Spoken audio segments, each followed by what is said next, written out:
I didn't lose my family all at once. I lost them the day my body failed me. The stroke didn't just paralyze my right side. It exposed something far worse. What my children really thought of me when I was no longer strong. My name is Frank Miller. I'm 71 years old. And this is how, after my stroke, my own children turned against me. Before you see what happens next in my life, subscribe to this channel. And tell me in the comments where you're watching from, your city or country. If you've ever been betrayed by your own family, share your story. You're not alone. I was always the dependable one. The father who never missed a bill. The man who fixed problems instead of complaining about them. The one everyone called when things went wrong. I worked for 43 years as a mechanical supervisor at a manufacturing plant. Graveyard shifts. Weekends. Holidays. Whatever it took. My wife passed away 6 years ago. After that, my children became my whole world. Or at least, I thought I was theirs. The stroke happened on an ordinary Tuesday morning. I remember reaching for my coffee mug. And missing it. My arm didn't respond. Then my leg gave out. I tried to speak, but the words came out twisted, broken, wrong. I woke up in the hospital 2 days later. My daughter stood at the foot of the bed. My son sat near the window, arms crossed. The doctor explained the damage. Partial paralysis. Speech therapy. Long recovery. I looked at my kids and said the only thing I could clearly say. I'll be okay. They nodded. But their eyes didn't agree. The first week, they visited every day. The second week, every other day. By the third week, it was just quick check-ins. That's when the conversations changed. They started talking around me instead of to me. About my house. About my finances. About what's best going forward. One afternoon, I heard my son say something that still echoes in my head. Dad won't be able to manage things anymore. He didn't whisper. He assumed I couldn't understand. That's the cruel part about strokes. People think your mind breaks with your body. Mine didn't. When I was discharged, they didn't take me home. They took me to my son's place. Just for now, they said. Until you're stable. My house, my paid-off house, was suddenly not safe. Too many stairs. Too much responsibility. At first, I was grateful. I needed help. But gratitude has a way of blinding you to danger. They started handling my mail. My bank statements stopped arriving. When I asked questions, they smiled and said, "Don't stress, Dad. We're taking care of everything." Everything. One word that swallowed my independence whole. A month later, they brought papers. Said it was temporary authority. Said it was just to help with appointments and bills. I asked if it was permanent. They said no. I trusted them. That was mistake number 1. Physical therapy was slow. Painful. Humiliating. I learned to walk again with a cane. To form words carefully. To hide frustration behind patience. But as my body healed, something else got worse. My access. I didn't have my debit card anymore. I didn't know my account balances. I didn't even know where my car was. When I asked to go back to my house, my daughter said, "We already made other arrangements." Other arrangements. That's when fear crept in. Quiet. Persistent. I called my bank from my old phone. They told me my accounts were now overseen by a legal guardian. I asked who? There was a pause. Then the name. My son. I hung up and stared at the wall. I wasn't declared incompetent by a doctor. I wasn't evaluated by a judge. My children had taken advantage of my recovery window. They said I wasn't fit. And the system believed them. I confronted my son. He didn't deny it. He said, "Dad, you're not the same anymore." I asked him what that meant. He said, "You're limited." Limited. That word did more damage than the stroke ever did. Weeks later, I found out my house had been listed for sale. Without my consent. without my signature. They said it was to fund my care.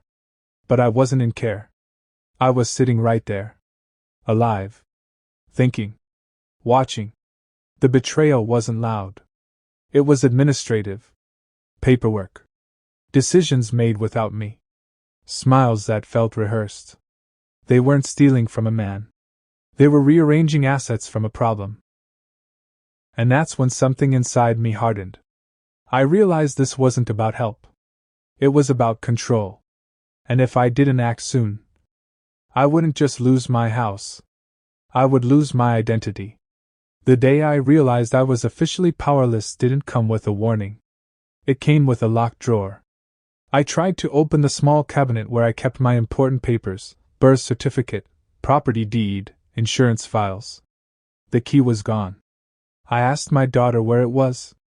She didn't even look up from her phone. "We moved those," she said. "For safekeeping." Safekeeping from who? From me? That night I couldn't sleep. Not because of pain, but because my mind wouldn't slow down. I replayed every conversation from the past 2 months. Every smile that felt forced. Every decision made for me, without me. In the morning, I asked for my phone. My son handed it to me, already unlocked. That's when I noticed something strange. My email password had been changed. So had my bank app. I asked him why. He sighed, like I was a difficult child. "Dad, we talked about this. You get confused. This is easier." Easier for who? That same afternoon, a woman came to the house. Late 40s. Clipboard. Professional smile. She introduced herself as a care coordinator. She talked about assisted living facilities. About downsizing. About long-term planning. She spoke slowly, clearly, like you speak to someone who can't keep up. I interrupted her. "I'm not going to assisted living." She paused, then looked at my son. He nodded slightly. She smiled again and said, "We'll revisit the discussion later." That was the moment I knew. They weren't asking. They were transitioning. That night, I did something I hadn't done since before the stroke. I snuck out. My son was asleep. My daughter was in the shower. I took my cane and my old jacket and walked, slowly, painfully, 3 blocks to the pharmacy. The clerk recognized me. "Mr. Miller? You okay?" I asked to use their phone. I called my old friend Walter, a retired attorney I'd worked with years ago. Not family law. Not estates. But smart. Careful. Honest. I told him everything. There was a long silence on the other end. Then he said, "Frank, you need representation. Now." The next day, Walter met me at a cafe near the courthouse. He looked at me, not with pity, but with focus. "Have you been evaluated by a court-appointed physician?" he asked. "No." "Has there been a formal guardianship hearing?" "No." "Did you receive notice?" "No." He leaned back. "Then this guardianship is either temporary, misrepresented, or illegal." That word, illegal, lit something inside me. Walter referred me to a specialist, Angela Price, an elder law attorney. She didn't waste time. She requested emergency records, filed a motion to review the guardianship, and sent preservation notices to my bank and real estate agent. The house sale was paused within 48 hours. When my children found out, the mood in the house changed instantly. No more smiles. No more soft voices. My son confronted me in the kitchen.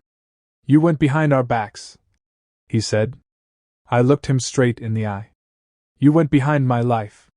He slammed his hand on the counter. "You're sick, Dad. You can't handle things anymore." I picked up my cane. "My legs are weak," I said. "My mind isn't." That night I packed a bag. Angela had arranged temporary housing for me. Small apartment, ground floor, close to her office. Leaving that house felt strange. I had raised my children there. Fixed the roof myself. planted the tree in the yard the year my daughter was born. Now I was leaving like a guest whose visit had overstayed its welcome. The court hearing was scheduled fast. Emergency review.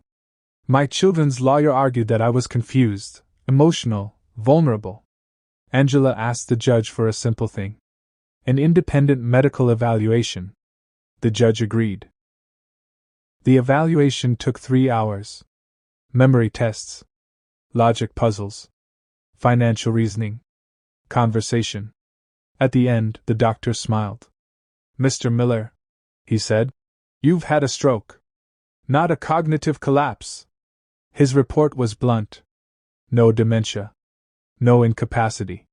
No justification for full guardianship. The judge read it silently. Then looked at my children.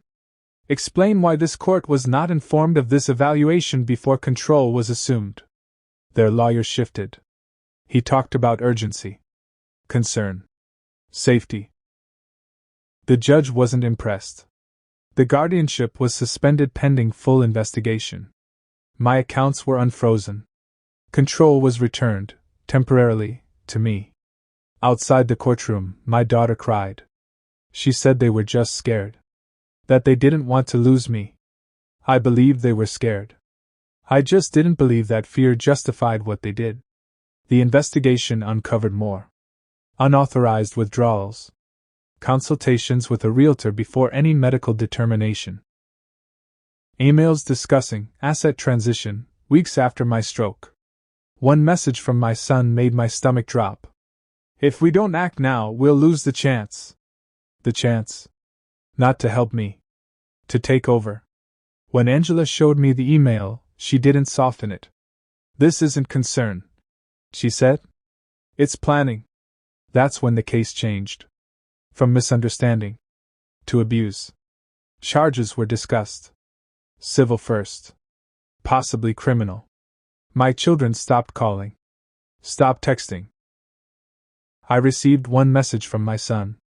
"You're tearing this family apart." I didn't respond. Because the truth was, I didn't tear it apart. I just refused to disappear quietly. And as the next court date approached, I understood something terrifying and empowering at the same time. They weren't just going to lose control. They were going to be exposed. The courtroom felt colder the second time. Not physically. Emotionally. Everyone knew this wasn't about concern anymore. It was about control, money, and a plan that went too far.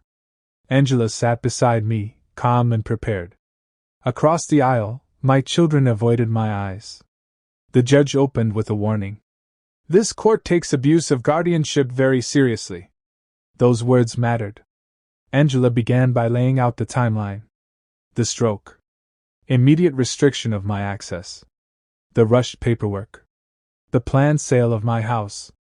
Then she introduced the emails. Printed. Time-stamped. Unarguable. My son's messages spoke for him. "Dad won't recover enough to notice. We need to move fast. The house is the biggest asset." Hearing those words out loud felt like a second stroke. But I didn't look away. I needed them to see me hear it. Their lawyer tried to argue stress, fear, family disagreement. The judge interrupted. "Fear does not authorize theft." That sentence felt like oxygen. Next came the bank representative. She testified that my signature was never verified in person. That unusual transfers were flagged, but approved because of the guardianship claim. Angela asked one simple question. "If Mr. Miller had walked into your branch, would these transfers have been allowed?" "No," the representative said. "Absolutely not." The real estate agent followed. She admitted she was told I wasn't in condition to be involved. That my son instructed her to proceed quickly. Angela asked, "Did you ever speak to Mr. Miller?" "No." That was the pattern. Decisions made about me, without me. Then it was my turn. I stood slowly, leaning on my cane. I didn't rehearse. I didn't dramatize. I told the truth. "I survived a stroke," I said. "I didn't survive my children's impatience." I explained how I felt reduced, managed, removed. I wasn't treated like a father, I said. I was treated like an obstacle. My son shook his head. The judge noticed. Mr. Miller, she asked him, do you dispute the authenticity of these messages? He hesitated, then said no. That hesitation cost him everything. The court ruled immediately. The guardianship was terminated. My son and daughter were removed permanently from any fiduciary role. A forensic accountant was appointed, and the judge ordered a referral to the district attorney's office. Outside the courtroom, reporters waited. Not many, but enough.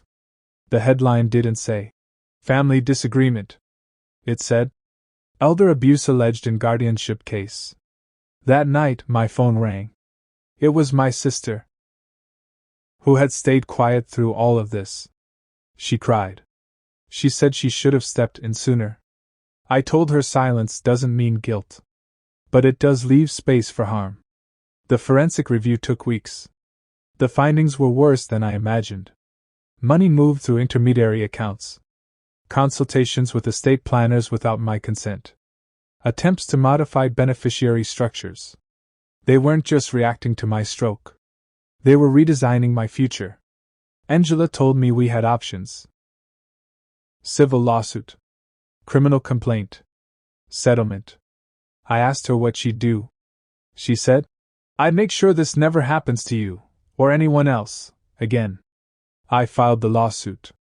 My children's attorneys reached out almost immediately. They wanted mediation, privacy, resolution. I agreed to meet, on one condition: full disclosure. When we sat down, my son finally spoke. He said he thought he was protecting the family, that I was too slow now, that I'd become a risk. I asked him one question. "Did you ever ask me what I wanted?" He didn't answer. That was my answer. The mediation failed. Charges were filed. And the family I thought I knew ceased to exist. But something else took its place. Clarity. Strength. Control. The stroke had weakened my body. But this fight, it gave my life back its spine. And as the next phase began, I knew the hardest part wasn't winning in court. It was accepting that my children had already chosen money over me. The trial didn't feel dramatic. It felt surgical. No shouting. No theatrics. Just facts, documents, and consequences. By the time it officially began, the family name no longer mattered. Only evidence did. The prosecution built the case slowly, piece by piece. They showed how guardianship papers were rushed through administrative channels. How medical evaluations were skipped. How access to my finances was restricted before any legal authority was confirmed. Angela sat beside me, flipping pages, occasionally leaning over to explain a detail. Across the aisle, my children looked smaller than I remembered. Not because they were afraid, but because the story they had told themselves was collapsing. The forensic accountant testified again. This time, in front of a jury. She explained the flow of money in plain language. Money didn't disappear. It moved with intention. From my accounts to accounts my son controlled. From there to temporary holding entities. Then to personal use masked as expenses. The defense tried to frame it as confusion, misunderstanding, poor documentation. The accountant shook her head. "This was not confusion," she said.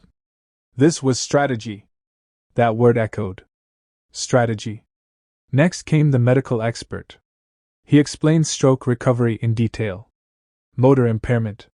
Speech delay. Fatigue. Then he said the sentence that mattered most. "None of these impair cognitive capacity by default." The jury listened closely. My children avoided eye contact.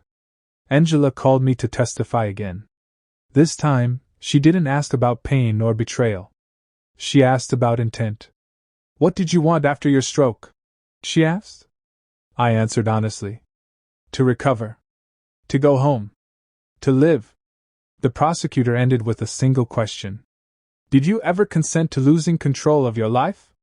No, I said. That was the case. The defense presented character witnesses. Friends of my children.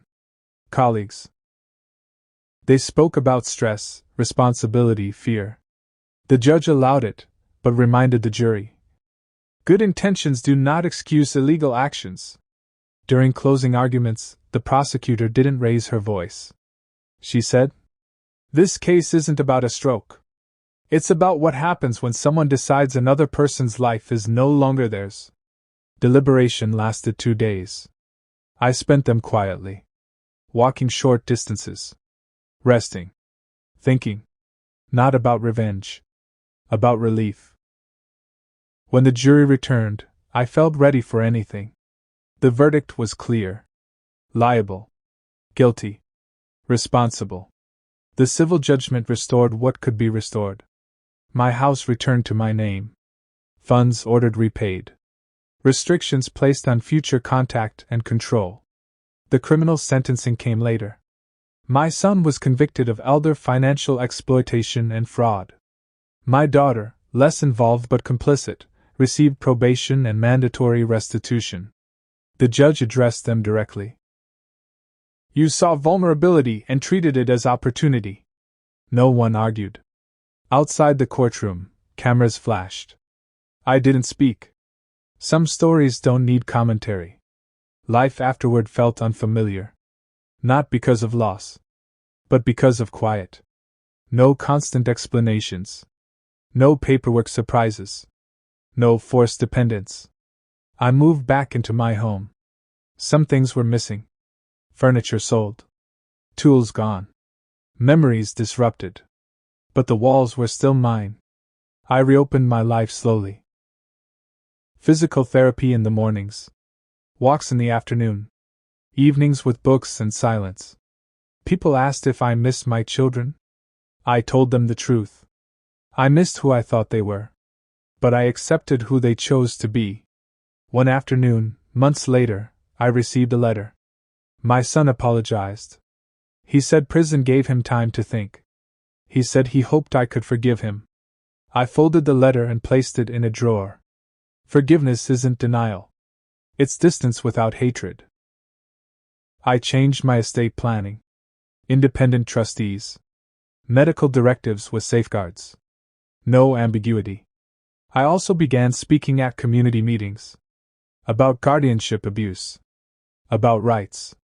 About staying involved, even when weak. People listened. Because fear recognizes truth. I survived a stroke. I survived betrayal. And as the final chapter of this story approached, I understood something deeply. Justice didn't give me my old life back. It gave me something better. Control. The house feels different now. Not because it changed, but because I did. Every morning, I wake up slowly. I stretch the side of my body that still doesn't fully listen to me. I make my coffee carefully, the way you do when you've learned that strength isn't guaranteed. But the quiet no longer scares me. It comforts me. After the case ended, people expected me to be angry. They asked if I hated my children, if I felt empty, if I regretted fighting back. The truth is simpler. I felt awake. For the first time since the stroke, my life belonged to me again. I kept my world small on purpose. I sold the car I no longer needed. Donated things tied to too many memories. Rebuilt routines that fit who I am now, not who I used to be. I walk every day. Not far. Not fast. But on my own terms. I finished physical therapy 6 months after the trial. The therapist shook my hand and said I was stubborn in the best way. She was right. Stubbornness saved me. My children reached out again over time. Messages softened. Apologies became clearer. Excuses disappeared. I replied once. I told them I hoped they learned something, not about money or punishment, but about humanity. I didn't invite them back into my life. Some doors are meant to stay closed, not out of cruelty, but safety. I rewrote my will. I appointed a neutral trustee. I detailed every medical directive. I made sure no single person could ever hold power over me again. That gave me peace. I also started volunteering. Once a week, I sit with stroke survivors, people just beginning the long, frightening road I've already walked. I don't tell them to be afraid. I tell them to be aware. I tell them this: being vulnerable doesn't make you invisible. And needing help doesn't mean giving up your voice. Some nod. Some cry. Some write things down. That's enough. At night, I sit on my porch and watch the streetlights come on. The same lights that were there before the stroke. Before the betrayal. Before everything fell apart. Life didn't end when my children turned against me. It clarified. It showed me what really matters. Dignity. Autonomy. Self-respect. I signed nothing in the dark again. I ask questions now. I pause. I read every line. Because the most important lesson I learned isn't about law or family. It's this: no matter how weak your body becomes, your life is still yours. And anyone who tries to take that away has already lost the moment you choose to stand.